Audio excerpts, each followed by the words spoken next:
Qobaanis mormaa jira Oromoo balleessuuf deemtu. Kijiba ijaaramtan, gosaan ijaaramtan, gandaan ijaaramtan, muuxannoon qabdanu, qabsoo keessaa qoodan fudhan.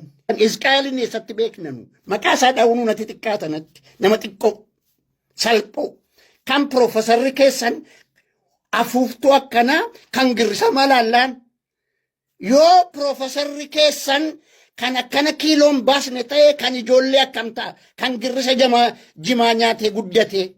Kanaaf Oromoon of eeggadhaa.